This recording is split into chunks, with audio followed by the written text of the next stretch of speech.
the new generation trans-catheter valve Evolut.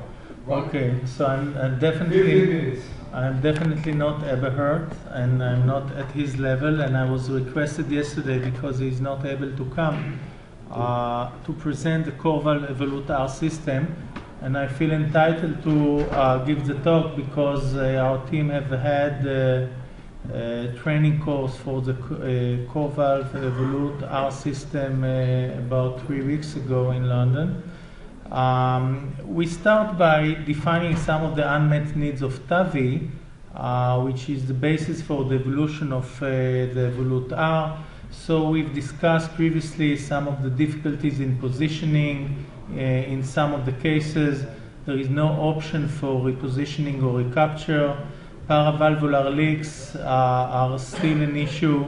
Pacemaker rates, access issue, which mandates alternative access, a need for accurate sizing and planning. Nowadays there is already vast experiences with the use of TAVI in general and CoreValve in particular. Approximately 70,000 implants have been conducted worldwide. This is a self-expanding device with supra-annular implantation, and the leaflets are made of porcine perigalvial tissue, and the frame is a nitinol self-expandable metal. The CoreValve Evolut R system is actually different in some of the fundamental characteristics of the previous CoreValve device. There are some properties that are missing in the previous CoreValve device, and I'm going to specify some of the major issues. This is a recaptureable valve and delivery catheter with a loading system. This is the Evolut R valve, which is, as I mentioned, is different from the conventional CoreValve. This is the catheter and delivery system with an integrated sheath that was downsized. The handling device was completely redesigned and transformed. Even the direction of the rotation was changed from clockwise to anti-clockwise.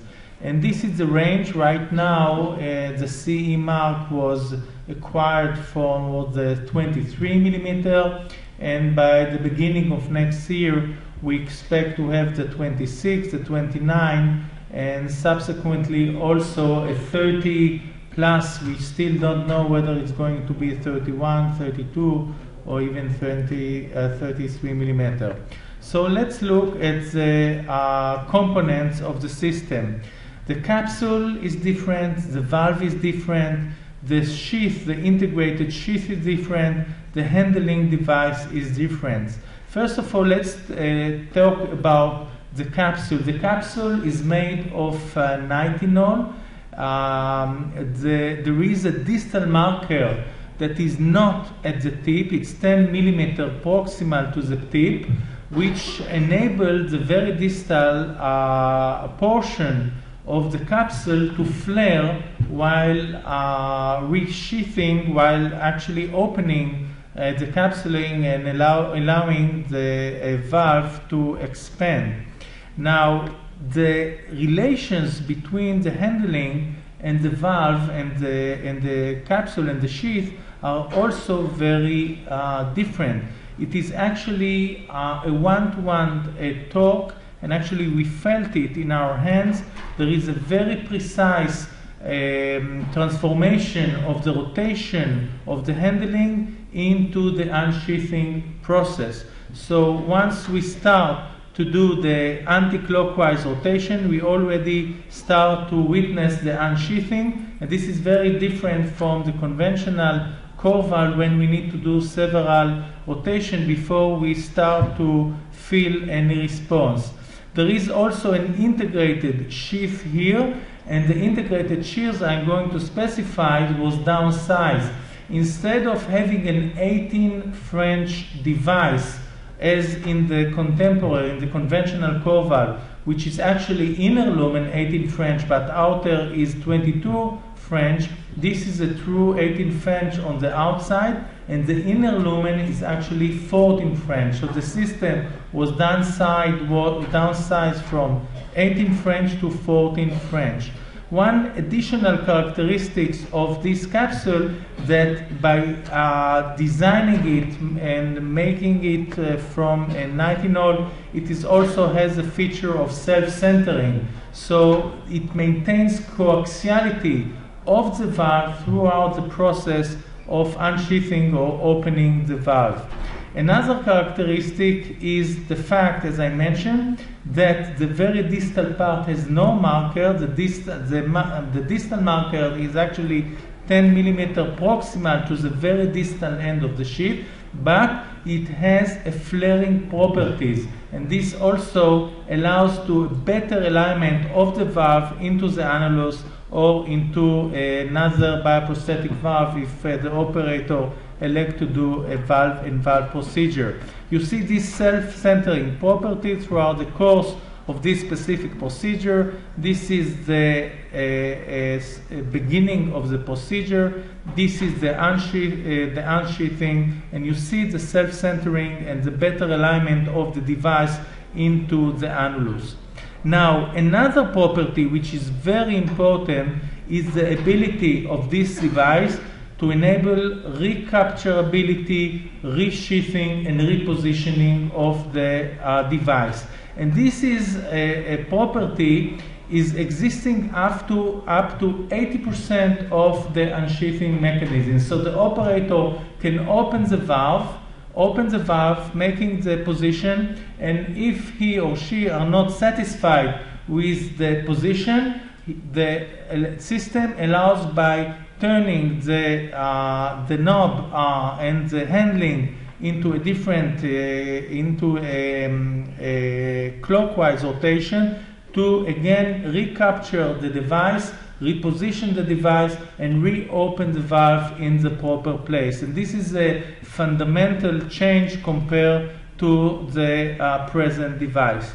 The valve itself is also different. First of all, it is 10 millimeters shorter than the conventional CoreValve, and also the inlet part is also very different. It has less marked flaring compared to the conventional CoreValve.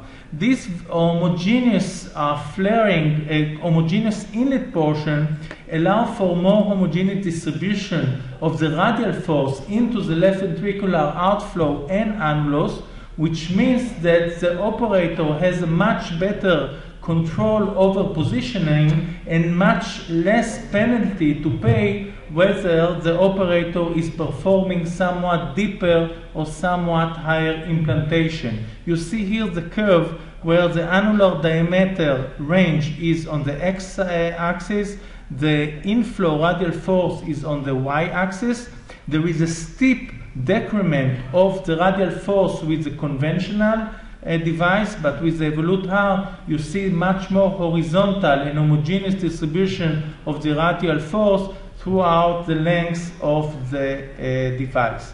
This is actually the procedure, as I mentioned. You see here that the turning is actually towards the direction of the operator, so this is a clockwise turning, unlike the this is an anti-clockwise turning, unlike the clockwise turning with the conventional CoreValve, and the operator has all the time in the world to open, to reassess, to decide whether he wants to resheath, reposition, or even recapture the device until he or she are satisfied with the position, and up to 80% there are these properties that allow to reposition and to finalize the implantation.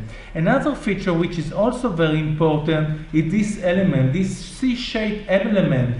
All the CoreValve users know that there are hooks that are sometimes very difficult to unleash or to free these hooks from the delivery system. Now these Cs are actually embedded into the delivery, and once the device, the capsule is open, these hooks are open and there is no more issues with releasing of the device. So there is no more need to struggle with these hooks in the contemporary version in order to finalize the procedure. So it's very easy and very user-friendly. There are visual landmarks, as I mentioned. This is an important point. The visual landmark is 10 mm proximal to the distal tip of the sheath. As I mentioned, the reason is the material and the ability to flare. Again, up to 80%, there is still an option to recapture, resheath, and reposition. This is a great advantage compared to what we are used to. Here are the pedal attachment, which again, leashes and actually free the device immediately upon completion of the implantation. Again, the position and the self-center is an advantage, and also the pedal attachment, and I would not repeat. And this is the ability for recapture and repositioning.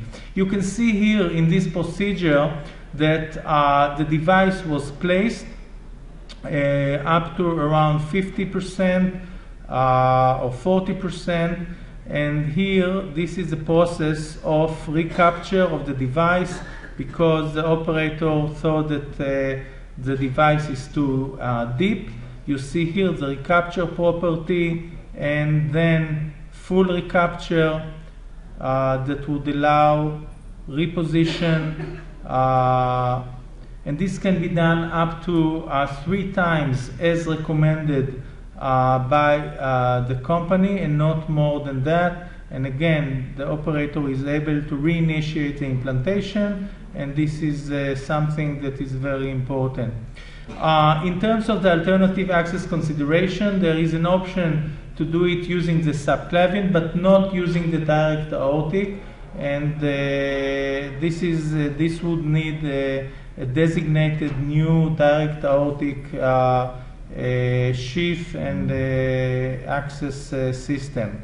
This system is also designed for the valve-in-valve procedure, with a good alignment between the Evolut R and the bioprosthetic valve, and we have made several publications about this feature, and there is a comprehensive clinical program to test this device, this implant, and obviously we have the benchmark of the previous implants to compare with. Thank you very much.